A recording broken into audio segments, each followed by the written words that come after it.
السلام عليكم ورحمة الله وبركاته. ازيكم حبايبي؟ عاملين ايه؟ صباحكم يشرب بنور الله. اللهم صل وسلم وزد وبارك على سيدنا محمد في كل نفس ووقت وحين وفي الملأ الأعلى إلى يوم الدين.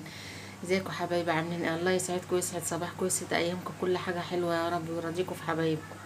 ده كده بسم الله حبايبي. في وصفتنا النهاردة هنا معلقتين زبادي او كوباية زبادي من اللي هي الصغيرة دي حبايبي، عليها معلقة بيكنج باودر. هنعمل ايه النهاردة حبايبي؟ هنعمل جلاش باللحمة المفرومة. هنا معايا كوباية لبن، لو متوفر بيض ضيفي كمان بيضة مع الخليط ده اللي هنشرب بيه حبايبي. بسم الله الرحمن الرحيم. يبقى هنا معايا ايه؟ زبادي ولبن ومعلقة بيكنج باودر.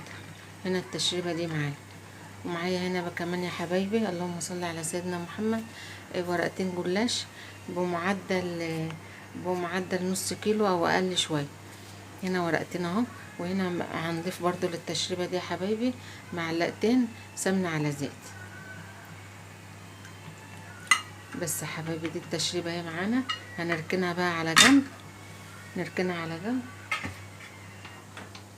ونجيب معانا الصينيه اهي يا حبايبي مدهونه، واللحمه المفرومه متعصجه من وصفه قبل كده كنا عاملينها سوا المقلوبه.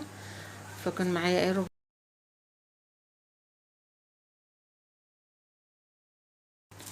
ولا يهمك بقى، احنا مش هنورقه ورقه ولا اي حاجه.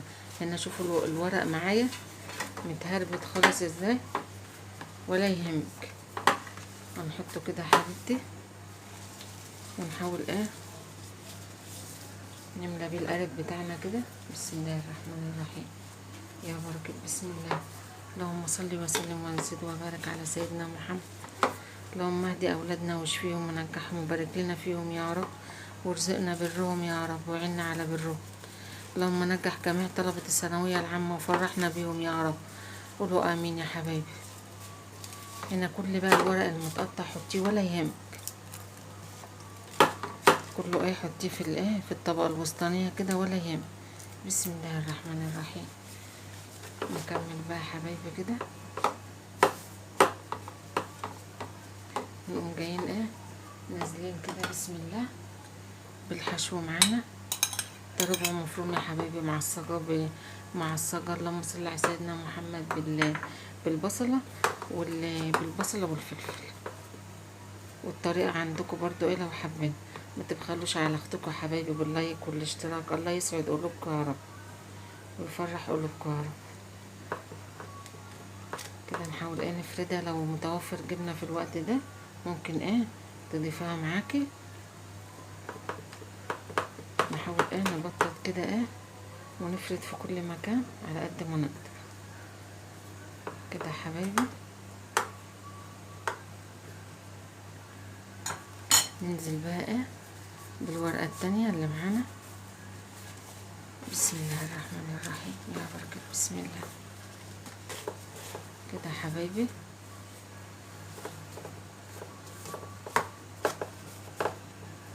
نفردها كلها بنفس الطريقة. جايين بقى الطروف كده يا حبايبي مدخلينها لجوه ومسويين بايدينا كده. شوفوا يا حبيبتي ندخلها لجوه كده بحيث تدينا شكل متساوي من جميع الجناب كده.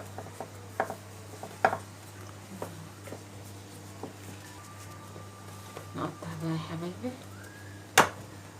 بسم الله الرحمن الرحيم. لازم الجلاش يا حبايبي يتقطع قبل ما ندخله الفرن، وفي نفس الوقت عشان كله يشرب من التشريبه اللي هنضيفها دي. بسم الله. ننزل بقى يا حبايبي بالتشريبه. بسم الله الرحمن الرحيم. الزبادي على اللبن على البيكنج باودر. لو متوفر بيض وهتحطي بيض متنسيش الملح والفلفل الاسود. بس يا حبايبي نسيبها بقى تتشرب قيمة 10 دقايق كده كل التشريبه دي. نسخن الفرن ونحطها على الرف الوسطاني. نحطه في الفرن اهو يا حبايبي على الرف الوسطاني على درجة حرارة 200. اللهم بارك. ما شاء الله يا حبايبي. شوفوا ما شاء الله نفخ وورق وبقى ما شاء الله تحفة اهو. نشغل له الشواية بقى. شوفوا يا حبايبي الجمال اللهم بارك. طبعا اللون دوت بيرجع لك انت. طبعا ما بتحبي الحاجة حمرا قوي او وسط يرجع لك انت يا حبيبتي.